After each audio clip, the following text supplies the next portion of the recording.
న్యాయ కోవిదులు మా రచయిత మా అన్నయ్య అవధాన్ రవికుమార్ గారు.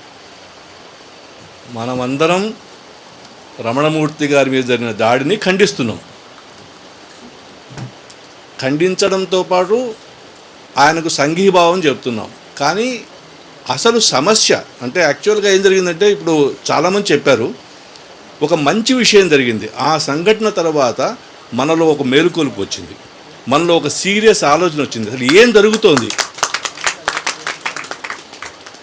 ఒక 20 ఏళ్లుగా భారతదేశంలో Hindu versus Muslim, Hindu versus Christian, Hindu versus లౌకికవాదులు, హిందూ వర్సెస్ మార్క్సిస్టులు, హిందూ వర్సెస్ కమ్యూనిస్టులు అనేటువంటి ఒక అసత్యంతో కూడినటువంటి వాదన డెవలప్ అయింది. యాక్చువల్గా జరుగుతోంది ఏంటంటే, ఇది సనాతన హిందూ వర్సెస్ ఆధునిక హిందూ. ఈ ఆధునిక హిందూయిజం ఏదైతే ఉందో అది హిందూయిజం కాదు, దాని స్వరూపం హిందూయిజం కాదు, అది రాజకీయ హిందూయిజం.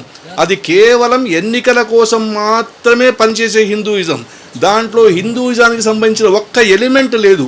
కాబట్టి ఇప్పుడు జరుగుతుంది యాక్చువల్ పోరాటం ఏంటంటే, ఈ సనాతన ధర్మబద్ధమైన సత్యబద్ధమైనటువంటి హిందూయిజానికి ఆధునిక రాజకీయ ద్వేషపూరితమైనటువంటి హిందూయిజానికి సంఘర్షణ జరుగుతోంది.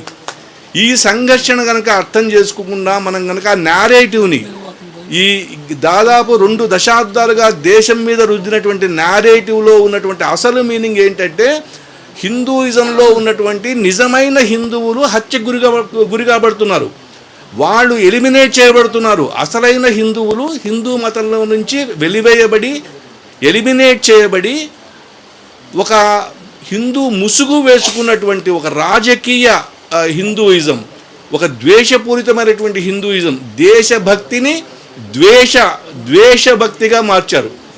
దేశభక్తిని ద్వేషభక్తిగా మార్చారు. అది ద్వేషంతో కూడిన భక్తి, దాంట్లో భక్తి లేదు. ఎందుకంటే మొత్తం భారతీయ సాంప్రదాయం అంతా కూడా అనేక మంది చర్చలు చేశారు. వేదకాలం నుంచి ఉపనిషత్ కాలం నుంచి నిన్న మొన్నటి దాకా ఇవాటి దాకా కూడా చర్చ లేని భారతదేశం లేదు. ప్రతి మేధావిని ఇంకో మేధావి ప్రశ్నించాడు, ప్రతి సిద్ధాంతకర్తని ఇంకొక సిద్ధాంతకర్త ప్రశ్నించాడు, ప్రతి ఆలోచనని ఇంకొక ఆలోచన ప్రశ్నించింది. ఇంత బహుళత్వము, ఇంత వైవిధ్యము, ఇంత ఉన్నతమైనటువంటి సంస్కారం ఉన్నటువంటి ఈ మతం ఇవాళ ఒక సింగిల్ నేరేటివ్కి వెళ్ళిపోతుంది. దాన్ని ఆపడం అనేది మన అందరి జై భారత్ మూవ్మెంట్ కానివ్వండి, Hindus for plurality and equality కానివ్వండి, మన అందరి యొక్క ఎయిమ్ ఏంటంటే, ఈ ఏదైతే రాజకీయ రంగు తీసుకొని హిందూ మతంగా బయటికి వస్తుందో అది హిందూ మతం కాదు, అది కేవలం ఎన్నికల కోసం మాత్రమే వాడే మతం అది. కాబట్టి ఆ మతాన్ని మనం ఆపడానికి ప్రయత్నం చేయాలి. ఒక్కొక్కసారి అగ్రెసివ్ నేచర్ మాత్రమే సరిపోదు. ఎందుకంటే ఇప్పటికీ భారతదేశంలో మీరు కనుక గత 3 ప్రధాన ఎన్నికలు గమనిస్తే బీజేపీకి ఓటు వేసిన వాళ్ళ సంఖ్య 40% ఇంకా దాటలేదు, 40% కిందే ఉంది. ఇంకా 60% మంది హిందువులు ఇప్పటికీ వాళ్ళు పూర్తిగా ఈ హిందుత్వ వైపు వెళ్ళలేదు.